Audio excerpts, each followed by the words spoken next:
IELTS 19, published by Cambridge University Press and Assessment 2024. This recording is copyright. Test 1. This is the IELTS listening test. You will hear a number of different recordings and you will have to answer questions on what you hear. There will be time for you to read the instructions and questions and you will have a chance to check your work. All the recordings will be played once only. The test is in 4 parts.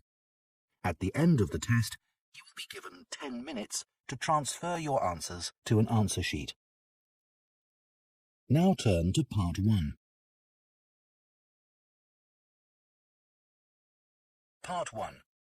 You will hear a teaching assistant calling a country park about a school visit. First, you have some time to look at questions 1 to 6.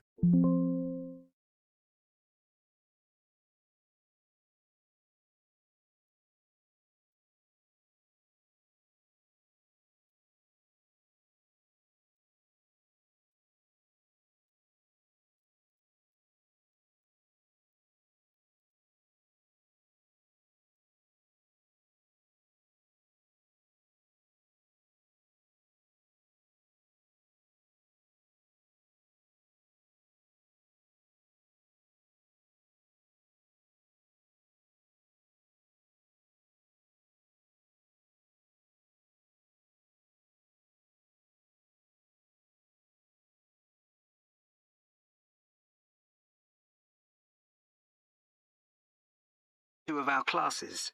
Okay. What would you like to know? Well, I'm new to this area, so perhaps you could tell me something about the park first, please.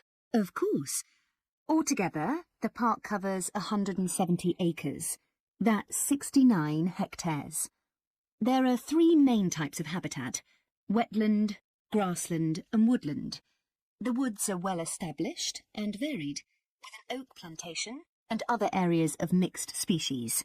Right. The wetland is quite varied too. The original farmland was dug up around 40 years ago to extract gravel. Once this work was completed, the gravel pits filled with water, forming the 2 large lakes. There are also several smaller ones, ponds, and a stream that flows through the park. Okay, so I suppose with these different habitats, there's quite a variety of wildlife. There certainly is. A lot of different species of birds and insects, and also animals like deer and rabbits. And I understand you organise educational visits for school parties. That's right.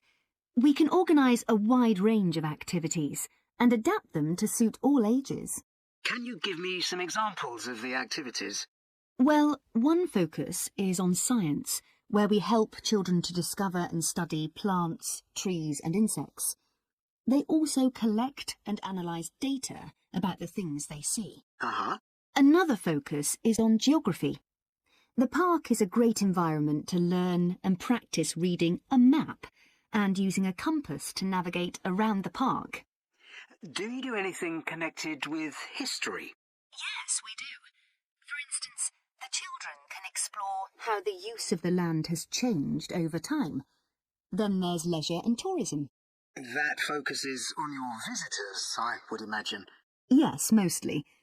The children find out about them, their requirements, the problems they may cause, and how we manage these. And another subject we cover is music. Here the children experiment with natural materials to create sounds and explore rhythm and tempo. That must be fun. Most children really enjoy it. Before you hear the rest of the conversation, you have some time to look at questions 7 to 10.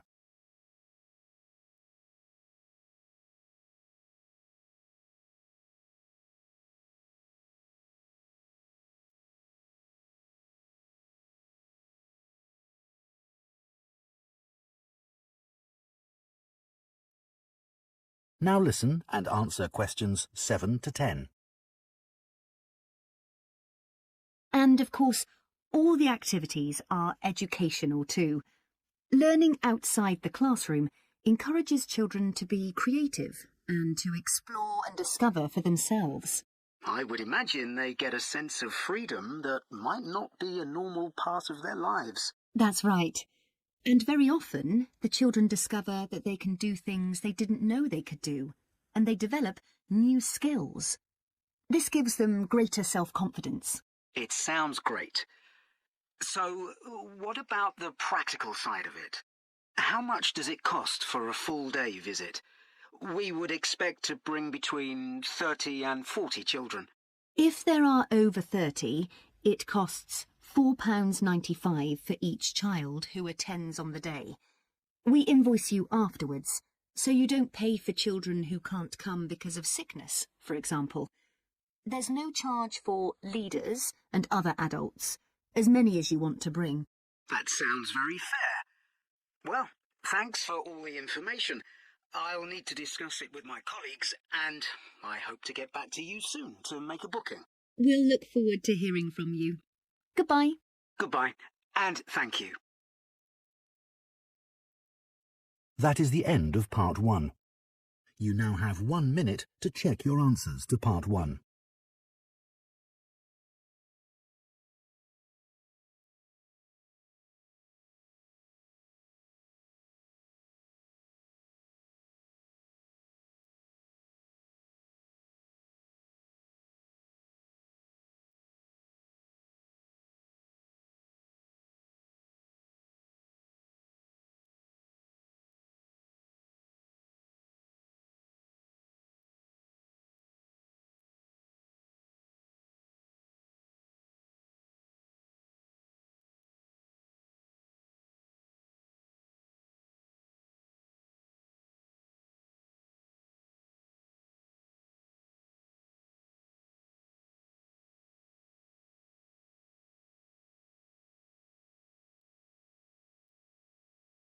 Part 2. You will hear the chairman of Stanthorpe Twinning Association, which organises the link between Stanthorpe in England and a town in France, talking to members about the year's events. First, you have some time to look at questions 11 to 15.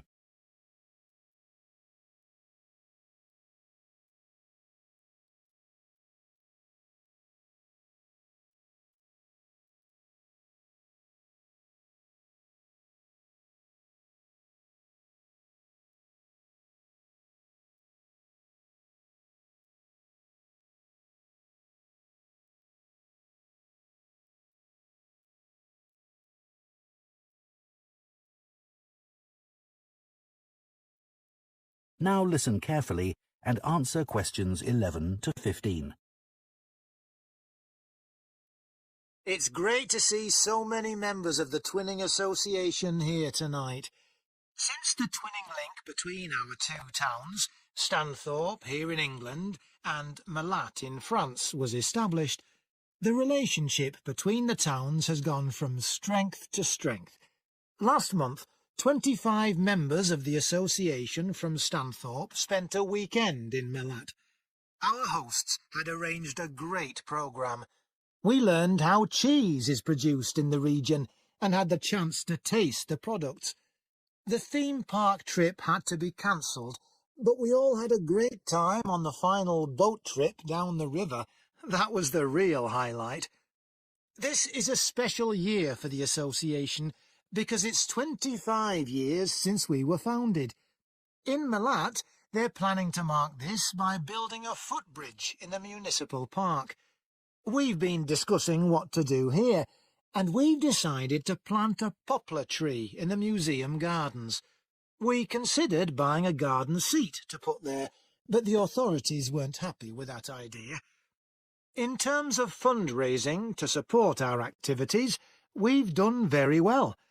Our pancake evening was well attended and made record profits. And everyone enjoyed the demonstration of French cookery, which was nearly as successful.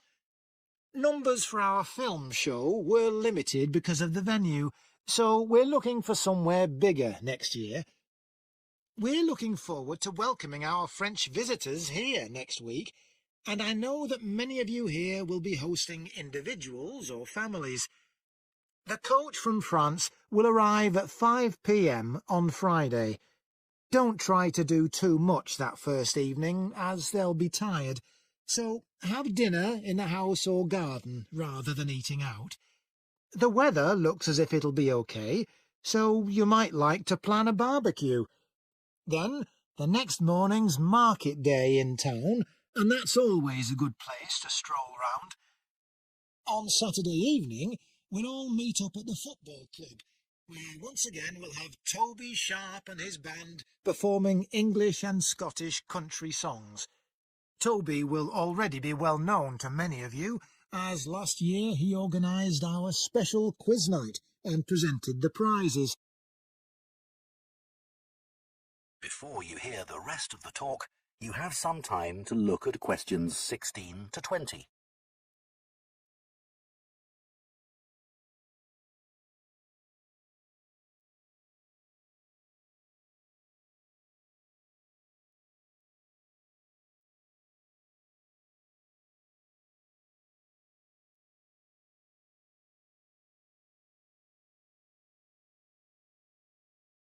Now listen and answer questions 16 to 20. Now, on Sunday, we'll be taking our visitors to Farley House.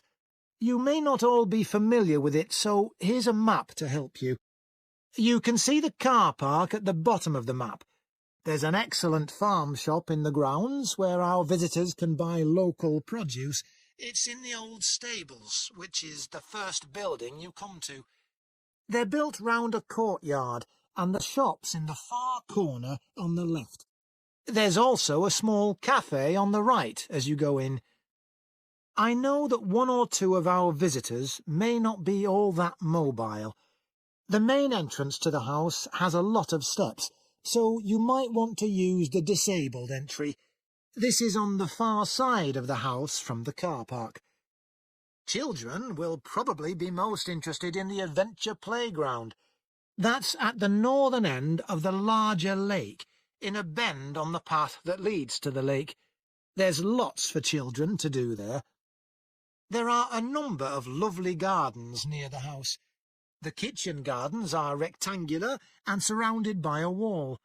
They're to the northeast of the house, quite near the smaller lake. They're still in use and have a great collection of fruit and vegetables. The Temple of the Four Winds is a bit more of a walk, but it's worth it. Take the path from the car park and go past the western sides of the stables and the house. Then, when the path forks, take the right-hand path. Go up there with the woods on your left, and the temple is right at the end. There are great views over the whole area. OK, so that's...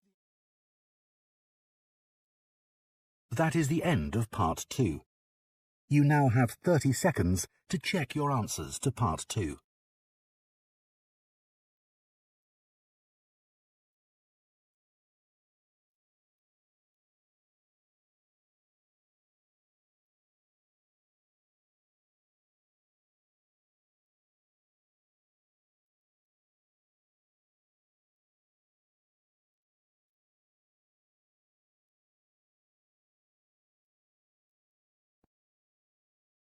Part 3.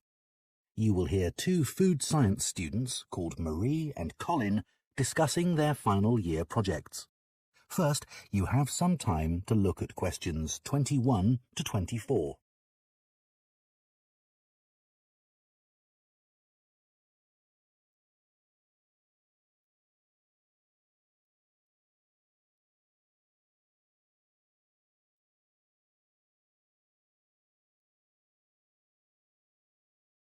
Now listen carefully and answer questions 21 to 24. I haven't seen you for a bit, Marie. No, I've been busy with my project. You're making a vegan alternative to eggs, aren't you? Something that doesn't use animal products. Yes, I'm using chickpeas. I had two main aims when I first started looking for an alternative to eggs, but actually I found chickpeas have got more advantages. Right. But how about your project on reusing waste food? You were looking at bread, weren't you? Yes, it's been hard work, but I've enjoyed it. The basic process was quite straightforward, breaking the stale bread down to a paste, then reforming it. But you were using 3D printing, weren't you, to make the paste into biscuits? Yeah, I'd used that before, but in this project I had time to play around with different patterns for the biscuits and finding how I could add fruit and vegetables to make them a more appetizing colour, and I was really pleased with what I managed to produce. It must have been a great feeling to make something appetizing out of bits of old bread that would have been thrown away otherwise. It was, and I'm hoping that some of the restaurants in town will be interested in the biscuits. I'm going to send them some samples. I came across something on the internet yesterday that might interest you. It was a company that's developed touch-sensitive sensors for food labels. It's a special sort of label on the food package. When the label's smooth, the food is fresh, and then when you can feel bumps on the label, that means the food's gone bad. It started off as a project to help visually impaired people know whether food was fit to eat or not. Interesting. So, just solid food? No, things like milk and juice as well. But actually, I thought it might be really good for drug storage in hospitals and pharmacies. Right. And coming back to food, maybe it'd be possible to use it for other things besides freshness, like how many kilograms a joint of meat is, for example. Yes, there's all sorts of possibilities. Before you hear the rest of the discussion, you have some time to look at questions 25 to 30.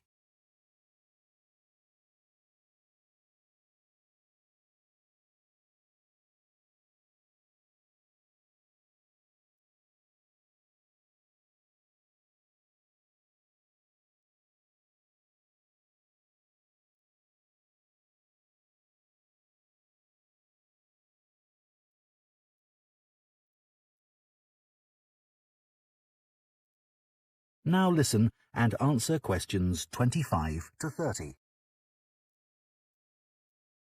I was reading an article about food trends predicting how eating habits might change in the next few years. Oh, things like more focus on local products.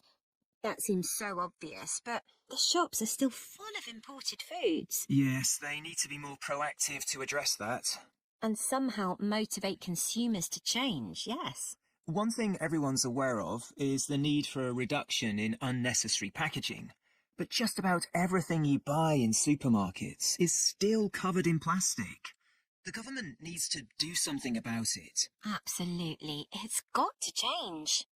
Do you think there'll be more interest in gluten and lactose-free food? For people with allergies or food intolerances? I don't know. Lots of people I know have been buying that type of food for years now. Yes, even if they haven't been diagnosed with an allergy. That's right. One thing I've noticed is the number of branded products related to celebrity chefs. People watch them cooking on TV and then buy things like spice mixes or frozen foods with the chef's name on. I bought something like that once, but I won't again. Yeah, I bought a ready-made spice mix for chicken, which was supposed to be used by a chef I'd seen on television. And it didn't actually taste of anything. Did the article mention ghost kitchens used to produce takeaway food? No, what are they? Well, they might have the name of a restaurant, but actually they're a cooking facility just for delivery meals. The public don't ever go there. But people aren't aware of that. It's all kept very quiet. So people don't realise the food's not actually from the restaurant? Right. Did you know more and more people are using all sorts of different mushrooms now to treat different health concerns? Things like heart problems. They might be taking a big risk there. Yes, it's hard to know which varieties are safe to eat. Anyway, maybe now we should... That is the end of part 3. You now have 30 seconds to check your answers to part 3.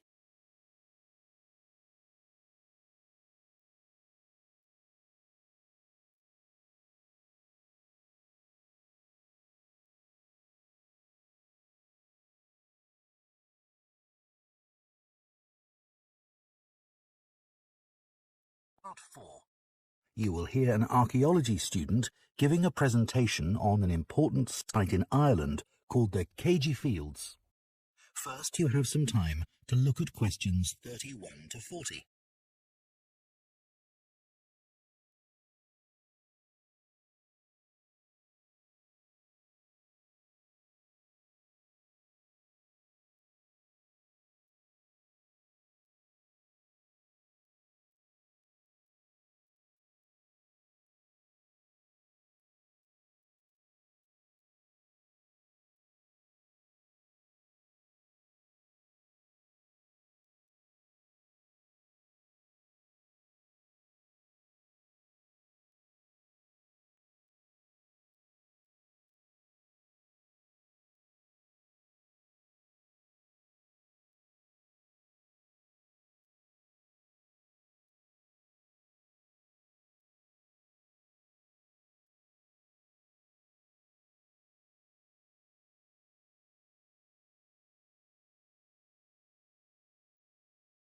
Now listen carefully and answer questions 31 to 40. For my presentation today, I'm going to talk about the Cagey Fields in the northwest of Ireland, one of the largest Neolithic sites in the world. I recently visited this site and observed the work that is currently being done by a team of archaeologists there. The site was first discovered in the 1930s by a local teacher, Patrick Caulfield. He noticed that when local people were digging in the bog, they were constantly hitting against what seemed to be rows of stones. He realized that these must be walls, and that they must be thousands of years old for them to predate the bog which subsequently grew over them. He wrote to the National Museum in Dublin to ask them to investigate, but no one took him seriously. It wasn't until 40 years later, when Patrick Caulfield's son, Seamus, who had become an archaeologist by then, began to explore further. He inserted iron probes into the bog to map the formation of the stones, a traditional method which local people had always used for finding fuel buried in the bog for thousands of years. Carbon dating later proved that the site was over 5,000 years old and was the largest Neolithic site in Ireland. Thanks to the bog which covers the area, the remains of the settlement at Cagey Fields, which is over 5,000 years old, are extremely well preserved. A bog is 90% water. Its soil so saturated that when the grasses and heathers that grow on its surface die, they don't fully decay, but accumulate in layers. Objects remain so well preserved in these conditions because of the acidity of the peat and the deficiency of oxygen. At least 175 days of rain a year are required for this to happen. This part of Ireland gets an average of 225 days.